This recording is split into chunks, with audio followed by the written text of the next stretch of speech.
ఈ agri max లో మనకి మెయిన్ గా చూసుకుంటే కనుక 4 గేర్ సెటప్ అయితే ఉంటుంది కదా. ఫ్రంట్ వచ్చేటప్పటికి ఇది టోటల్ గా ఇంజన్ అండ్ దాని రిలేటెడ్ ఇక్కడ కూలింగ్ కి సంబంధించిన రేడియేటర్ అయితే ఉంది కదా. అండ్ బ్యాక్ సైడ్ కూడా మనకి ఒక యూనిట్ అయితే కనబడుతుంది. ఇదేంటంటే మనకి హైడ్రాలిక్స్ కి అలాగే ట్రాన్స్మిషన్ రిలేటెడ్ కూలర్ అనమాట. ఇది వచ్చేటప్పటికి RTA approved. Hi guys, good morning and welcome back to the channel. Present నేను ఎక్కడ ఉన్నా అంటే రాజమండ్రి దివాన్ చెరువు దగ్గర ఉన్న వరుణ్ జేసీబీలో అయితే ఉన్నాను. అండ్ ఇక్కడికి రావడానికి మెయిన్గా రీజన్ ఏంటంటే, జేసీబీ అంటే మనందరికీ తెలిసిందే, ఎక్స్కవేటర్స్ ఉంటాయి, అలాగే బ్యాక్ ఐ లోడర్స్ ఉంటాయి. అండ్ ఇక్కడ నా దగ్గర అయితే చూస్తున్నారు కదా, ఇది కొంచెం డిఫరెంట్ అనమాట. ఇక్కడ మీరు చూస్తుంది వచ్చేటప్పటికి జేసీబీ నుంచి వచ్చిన అగ్రి మ్యాక్స్ అనమాట. ఇది ఏ పర్పస్ లో యూజ్ అవుతుంది, అసలు దీనికి ఉన్న స్పెసిఫికేషన్స్ ఏంటి, ఎవ్రీథింగ్ మనమైతే డీటెయిల్ గా మాట్లాడుకుందాం. నార్మల్ గా ట్రాక్టర్స్ కి ఈ సెటప్ అంతా కూడా ఎక్స్ట్రాగా యాడ్ చేసుకుంటూ ఉంటారు కదా, ఈ హైడ్రాలిక్ రిలేటెడ్ అన్ని యాడ్ చేసుకుంటూ ఉంటారు. కానీ ఒక కంపెనీ నుంచి డైరెక్ట్గా విత్ ప్రాపర్ R&Dతో వచ్చిన దాంట్లో ఇష్యూస్ అనేది చాలా తక్కువ ఉంటాయి. దీంట్లో వచ్చేటప్పటికి కిర్లోస్కర్ ఇంజిన్ అయితే ఉంటుంది. 3.2 లీటర్ ఇంజిన్ వస్తుంది అనమాట. 49 హార్స్ పవర్, అలాగే 203 న్యూటన్ మీటర్ టార్క్ అనేది ప్రొడ్యూస్ చేస్తూ ఉంటుంది. దీంట్లో బకెట్ చూసుకున్నా, అలాగే దీంట్లో గ్రాబ్ బకెట్ అయితే వచ్చింది. అంటే మనకి కొన్ని ప్లేసెస్లో ఇలాగ పట్టుకొని హ్యాండిల్ చేసి దాన్ని వేరే చోటకి లోడ్ చేయాల్సి వస్తుంది కదా. సో అలాంటి వాటికి ఇదైతే యూజ్ అవుతుంది. అలాగే దీంతో పాటు మనకి అటాచ్మెంట్స్ కూడా వస్తాయి. మన యూసేజ్ని బట్టి మనం అయితే చూస్ చేసుకోవచ్చు. అండ్ అలాగే ఈ బకెట్ వచ్చేటప్పటికి 1 టన్ వరకు కెపాసిటీని అయితే హ్యాండిల్ చేయగలదు. అంటే 1000 కేజీలు ఒకేసారి హ్యాండిల్ చేయగలదు, అంత కెపాసిటీ అయితే ఉంటుంది. అండ్ ఈ హైట్ చూసుకుంటే కనుక 14 అడుగుల హైట్ అయితే ఉంటుంది. సో 14 అడుగుల హైట్లో మీరు ఏదైనా ఒక ట్రక్లోకి లోడ్ చేయాలన్నా కూడా ఈజీగా లోడ్ చేయొచ్చు. 7 యూనిట్స్ బండి ఉంటుంది కదా, సో వాటిల్లోకి లోడ్ చేయాలనుకున్నా సరే దీంతో ఈజీగా లోడ్ చేయొచ్చు. దీంట్లో మనకి ఫ్రంట్ చూసుకుంటే కనుక 8.25x16 ఇంచ్ అనేది టైర్ ఏదో వస్తుంది. అండ్ బ్యాక్ సైడ్ మనకి 14.9x24 ఇంచ్ వీల్ ఏదో వస్తుంది. నార్మల్గా ట్రాక్టర్స్కి ఇవి అటాచ్ చేసుకోవడానికి, అలాగే ప్రాపర్ R&Dతో పాటు ఒక బ్రాండ్ నుంచి వచ్చిన దానికి చాలా తేడా అయితే ఉంటుంది కదా. సో దీంట్లో ఏంటంటే మనకి వెయిట్ మేనేజ్మెంట్ కూడా చాలా ఉంటుంది. అంటే మీరు ఇది హ్యాండిల్ చేసేటప్పుడు ఈ వెహికల్ అనేది పైకి లేచిపోవడం కానీ, వెనక్కి జరిగిపోవడం కానీ, ఇలాంటి ఇష్యూస్ లేకుండా ఉండేలాగా దీన్ని అయితే డిజైన్ చేశారు. మెయిన్గా ఇక్కడ ఇవి చూస్తున్నారు కదా, ఇది వచ్చేటప్పటికి మనకి హైడ్రాలిక్ ట్యాంక్. అండ్ అలాగే ఇటు సైడ్ చూసుకుంటే కనుక మనకి ఫ్యూయల్ ట్యాంక్ వస్తుంది. రెండు కూడా 60 లీటర్ల కెపాసిటీ తోటి మనకి ట్యాంక్ సైజ్ అయితే ఉంటుంది. సో ఇక్కడ కూడా మనకి వెయిట్ బ్యాలెన్స్ అనేది అయితే కనబడుతుంది. అండ్ బ్యాక్ సైడ్ చూసుకున్న మనకి కౌంటర్ వెయిట్ అనేది అయితే ఉంటుంది. సో దీన్ని బ్యాలెన్స్ చేయడానికి ఇక్కడ కౌంటర్ వెయిట్ అయితే ఉంది. హైడ్రాలిక్ డ్యూయల్ లైన్ బ్రేకింగ్ వస్తుంది. రేర్ యాక్సిల్లో మాత్రం మనకి మల్టీ డిస్క్ వస్తుంది. అండ్ అలాగే సెపరేట్ పెడల్స్ ఉంటాయి బ్రేకింగ్ రిలేటెడ్. అండ్ ఇది వచ్చేటప్పటికి యాక్సిలరేటర్ పెడల్. అలాగే దీంట్లో హ్యాండ్ ఆపరేటెడ్ రేర్ డిస్క్ అయితే వస్తుంది, హ్యాండ్ బ్రేక్ అని చెప్పుకోవచ్చు. అండ్ హ్యాండ్ బ్రేక్ వచ్చేటప్పటికి మనకి ఇక్కడైతే ప్లేస్మెంట్ ఉంటుంది. మెయిన్గా జేసీబీ అనే బ్రాండ్ నుంచి ఇలాంటివి కొనుక్కోవడానికి రీజన్ ఏంటంటే, వీళ్ళ దగ్గర 24/7 సపోర్ట్ అయితే ఉంటుంది. అండ్ అలాగే మనకి ఎక్స్కవేటర్స్, అలాగే బ్యాక్ ఐ లోడర్స్ అనే నేమ్తో పోల్చుకున్నా సరే మనకి జేసీబీ అంటేనే చాలామందికి అయితే తెలుస్తూ ఉంటుంది. అంత ఫేమస్ అయింది కాబట్టి ఈ బ్రాండ్. హ్యాపీగా పని చేసుకునేలాగా ఫస్ట్ ఉండాల్సింది ఏంటంటే సీట్ కదా. దీంట్లో వచ్చేటప్పటికి సస్పెన్షన్ సీట్ అయితే ఇచ్చారు. అండ్ అది కూడా మన వెయిట్ని బట్టి మనం అడ్జస్ట్ చేసుకోవచ్చు. అండ్ కుషన్ కూడా చాలా బాగుంది. సో లాంగ్ అవర్స్ దీని మీద వర్క్ చేసినా కూడా ఎటువంటి నీరసం ఇలాంటివి అయితే రాదనమాట. అండ్ దాని వెహికల్ ఓవరాల్గా అవుట్లుక్ చూసుకుంటే కనుక మనకి ఇక్కడ టర్న్ సిగ్నల్స్ కానీ, అలాగే బ్యాక్ టెయిల్ ల్యాంప్, అలాగే రివర్స్ ల్యాంప్, మొత్తం ఇవన్నీ కూడా ఇక్కడ ప్లేస్మెంట్ అయితే ఉంది. అండ్ ఈ మధ్యలో కూడా చూస్తున్నారు కదా, రిఫ్లెక్టర్ టైప్ అయితే ఇక్కడ ఒకటైతే ఇచ్చారు. అండ్ ఇంకా ఈ రైట్ సైడ్ నేను చూసుకుంటే కనుక మనకి ఈ చుట్టూరా ఒక గ్రాబ్ రైల్ టైప్ అయితే ఒకటి ఇచ్చారు. అండ్ అలాగే ఇక్కడ కూడా ఒకటి అయితే ఇచ్చారు. అండ్ మెయిన్గా లైట్స్ గురించి చూసుకుంటే కనుక ఇక్కడ ఒక లైట్ అయితే ఉంది మనకి, హెడ్ లైట్, అలాగే సిగ్నల్ లైట్ సెక్షన్ అయితే ఇక్కడ దీంతో పాటు కలిపి అయితే ఉంది. అండ్ ఇక్కడ కూడా ఎయిర్ వెంట్ టైప్ మనకి ఇక్కడ హోల్స్ అయితే ఇచ్చారు. ఇక్కడ ఈ లెఫ్ట్ సైడ్ కూడా మనకు ఒక లైట్ కనిపిస్తుంది. అండ్ అలాగే ఈ పైన చూసుకున్నా సరే 2 లైట్స్ అయితే కనబడుతున్నాయి. మనం ఈవెన్ నైట్ టైం ఒకవేళ వర్క్ చేస్తున్నా కూడా హ్యాపీగా వర్క్ చేసుకోవచ్చు, ఎందుకంటే లైటింగ్ సపోర్ట్ అయితే ఉంటుంది కాబట్టి. అండ్ ఈ అగ్రి మ్యాక్స్ లో మనకి మెయిన్ గా చూసుకుంటే కనుక 4 గేర్ సెటప్ అయితే ఉంటుంది. దీంట్లో క్లచ్ ఉండదు అనమాట, ఆటోమేటిక్ గా షిఫ్టింగ్ అయితే ఉంటుంది. ఆటోమేటిక్ గా మనం అయితే గేర్ ప్లేస్ చేసుకోవచ్చు. కింద ఇక్కడ చూస్తున్నారు కదా, ఇక్కడ మనకి ఎటువంటి క్లచ్ అయితే లేదు.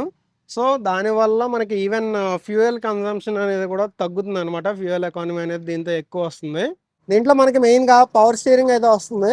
అండ్ అలాగే ఈ స్టీరింగ్ దగ్గర చూసుకున్నా సరే మనకి ఈ రైట్ సైడ్ టోటల్గా అంతా లైట్ రిలేటెడ్, అలాగే సిగ్నల్ లైట్స్ రిలేటెడ్ అడ్జస్ట్మెంట్స్ అన్ని కూడా ఇక్కడ నుంచి చేసుకోవడానికి ఉంది.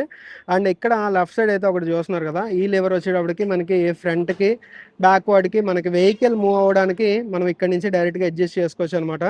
దీంట్లో మనకి ఒకవేళ రివర్స్ చేయాలనుకుంటే కనుక ఈ టైప్లో రివర్స్ చేయొచ్చు. అండ్ అలాగే ఫ్రంట్ కంటే కనుక ఇలా కొంచెం పైకని ఇలా ఫ్రంట్ కంటే మనకి ఫ్రంట్కి అయితే మూవ్ అవుతుంది వెహికల్ అనేది.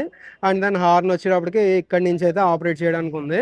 ఇక్కడ చూసుకుంటే కనుక మనకి పవర్ స్టీరింగ్ వచ్చింది కదా, ఇది వచ్చేటప్పటికి ఫ్రంట్ వీల్ ఆపరేటెడ్. కానీ ఇన్ కేస్ ఆఫ్ ఏదైనా మనకి వెహికల్ రిలేటెడ్ కానీ లేకపోతే హైడ్రాలిక్ పవర్ ఫెయిల్యూర్ అయినప్పుడు ఈవెన్ మాన్యువల్గా కూడా ఇదైతే వర్క్ అవుతుంది అనమాట. అండ్ ఇక్కడ ఇన్స్ట్రుమెంట్ కన్సోల్ లో చూసుకుంటే కనుక ఇక్కడ మనకి 3.2 అని అయితే కనబడుతుంది కదా, అది వచ్చేటప్పటికి టోటల్ అవర్స్. అండ్ పైన చూసుకుంటే కనుక మనకి ఇంజిన్ టెంపరేచర్ అయితే ఉంది. అండ్ ఈ లెఫ్ట్ సైడ్ చూసుకుంటే స్పీడోమీటర్ 50 వరకు ఉంది. అండ్ ఈ రైట్ సైడ్ చూసుకుంటే మనకి head light related switch and hazard light related switching కి సంబంధించిన అయితే ఉన్నాయి. అండ్ ఒకవేళ ఇంజిన్ ని మొత్తం ఆపాలి అంటే కనుక ఇక్కడ ఒక స్టాప్ అని అయితే ఉంది కదా, అదైతే మనం లాగాలి. అండ్ దీంట్లో మెయిన్ గా టోటల్ గా 4 గేర్స్ అయితే వస్తాయి. అలాగే దీంట్లో క్లచ్ అయితే ఏమి ఉండదు. ఇక్కడ చూస్తున్నారు కదా, ఇవి వచ్చేటప్పటికి మనకి ఫ్రంట్ లోడర్, ఈ హైడ్రాలిక్స్ ఇవన్నీ ఆపరేట్ చేయడానికి. ఇక్కడ మనకి 2 గేర్లు అయితే కనబడుతున్నాయి కదా. ఇటు సైడ్ వచ్చేటప్పటికి మనకి ఈ లోడర్ ఏదైతే ఉందో ఇది పైకి కిందకి మూవ్ అవడానికి, అలాగే లోడింగ్ కి అన్లోడింగ్ కి ఈ గేర్ అయితే యూజ్ చేస్తారు. అండ్ ఇది వచ్చేటప్పటికి మనకి గ్రాబ్ ఫంక్షన్ ఏదైతే ఉందో మనకి బయట నుంచి వస్తే ఇలా పట్టుకోవడానికి ఉంది కదా, అది ఇలా పట్టుకోవడానికి రిమూవ్ చేయడానికి ఇటు సైడ్ గేర్ అయితే యూజ్ చేస్తారు. అండ్ ఇది వచ్చేటప్పటికి మనకి పార్కింగ్ బ్రేక్. అలాగే ఇక్కడ చూస్తున్నారు కదా, ఇది వచ్చేటప్పటికి సేఫ్టీ రిలేటెడ్.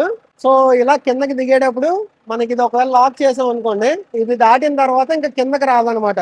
ఇది లాక్, ఇది మళ్ళీ ఇది టోటల్ గా రిమూవ్ చేసుకుంటే కనుక మళ్ళీ ఇది కిందకి మూవ్ అవడం అయితే జరుగుతుంది. ఇలాగా కింద నుంచి మనకి పైకి 14 ఫీట్ వరకు పైకి అయితే లేస్తుంది.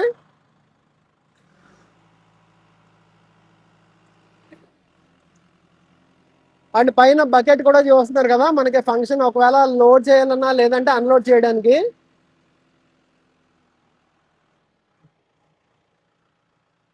అండ్ నెక్స్ట్ దీంట్లో క్రాబ్ ఫంక్షన్ అన్నాను కదా, సో క్రాబ్ ఫంక్షన్ వచ్చేటప్పటికి ఇలాగనమాట. మనం దేన్నైనా ఇలా పట్టుకుని గ్రాబ్ చేయాలనుకుంటే కనుక ఈ టైప్లో మూవ్ చేయడానికి. ఫ్రంట్ వచ్చేటప్పటికి ఇది టోటల్గా ఇంజన్ అండ్ దాని రిలేటెడ్ ఇక్కడ కూలింగ్కి సంబంధించిన రేడియేటర్ అయితే ఉంది కదా. అండ్ బ్యాక్ సైడ్ కూడా మనకి ఒక యూనిట్ అయితే కనబడుతుంది. ఇదేంటంటే మనకి హైడ్రాలిక్స్కి అలాగే ట్రాన్స్మిషన్ రిలేటెడ్ కూలర్ అనమాట ఇది. సో ఈ జేసీబీ నుంచి వచ్చిన అగ్రిమాక్స్ తీసుకోవడానికి మెయిన్గా రీజన్స్ ఏంటంటే, మనం నార్మల్గా వేరే ట్రాక్టర్ని ఆల్టరేషన్ అది చేసుకుని ఈ టైప్లో తయారు చేసుకున్నా కూడా దాంతో మనకి ఇష్యూస్ అనేది చాలా వస్తాయి. ఎందుకంటే మనకి హైడ్రాలిక్ రిలేటెడ్ ఈ పైప్స్ ఏవి ఉన్నాయి కదా, వీటిల్లో లీక్స్ అనేది మనకి ఆఫ్టర్ మార్కెట్ మనం ఆల్టరేషన్ చేసిన దాంట్లో ఎక్కువ కనబడుతూ ఉంటాయి. సో అందుకని ఏంటంటే ఒక కంపెనీ నుంచి ఇలాగ ప్రాపర్గా విత్ పర్ఫెక్ట్ సెటప్తో వచ్చింది తీసుకోవడం వల్ల ఏంటంటే మనకు ఆ లీక్లు అవన్నీ ఇష్యూస్ అయితే లేకుండా ఉంటాయి. అలాగే మీకు సర్వీస్ కూడా మనకి 24/7 అనేది సర్వీస్ సపోర్ట్ కూడా ఉంటుంది. కాబట్టి ఇదైతే మనం చూస్ చేసుకోవచ్చు. ఈ అగ్రిమాక్స్లో మనకు ఒకవేళ కావాలనుకుంటే కనుక డీలర్ ఫిటెడ్ టెలిమాటిక్స్ కూడా ఉన్నాయి. అంటే వెహికల్ హెల్త్ కానీ వెహికల్ రిలేటెడ్ మెయింటెనెన్స్ కానీ ఇలాంటివి కూడా ట్రాక్ చేసుకోవచ్చు అనమాట. అగ్రికల్చర్ ల్యాండ్స్లోకి వెళ్ళేటప్పుడు మనకి మెయిన్గా కావాల్సింది అయితే గ్రౌండ్ క్లియరెన్స్ కదా. సో దీంట్లో చూస్తున్నారు కదా, ఆల్మోస్ట్ మనకి 1.9 ఫీట్ అనేది దీంట్లో గ్రౌండ్ క్లియరెన్స్ ఉంటుంది.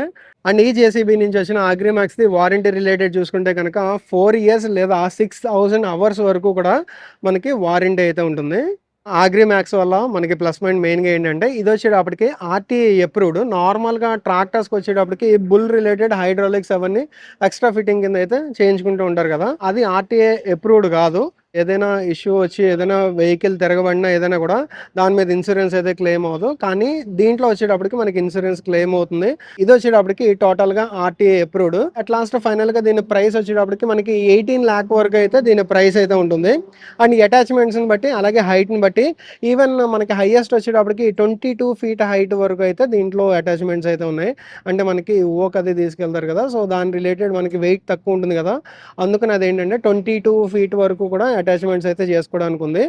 సో డీటెయిల్గా మీకు ఒకవేళ ప్రైస్ కావాలనుకుంటే కనుక ఈ షోరూమ్ని అయితే కాంటాక్ట్ చేయండి. మన రాజమండ్రి దివాన్ చెరువు దగ్గర ఉంటుంది. వరుణ్ జేసీబీ షోరూమ్ అనమాట. ఈ షోరూమ్కి సంబంధించిన కాంటాక్ట్ డీటెయిల్స్ అన్నీ కూడా నేను డిస్క్రిప్షన్లో ఇస్తాను, ఒకసారి చెక్ చేయండి. సో ఇదే గైస్ ఓవరాల్గా జేసీబీ బ్రాండ్ నుంచి వచ్చిన అగ్రి మ్యాక్స్ గురించి detail specification walker and video అయితే. మీరు ఒకవేళ ప్రైస్ గురించి కానీ లేదా డీటెయిల్గా మీరు లైవ్లో వచ్చి వెహికల్ చూసుకోవాలనుకున్నా సరే ఈ షోరూమ్ని అయితే కాంటాక్ట్ చేయండి. Showroom related contact details with phone number అన్నీ కూడా నేను డిస్క్రిప్షన్లో ఇస్తున్నాను, ఒకసారి చెక్ చేయండి.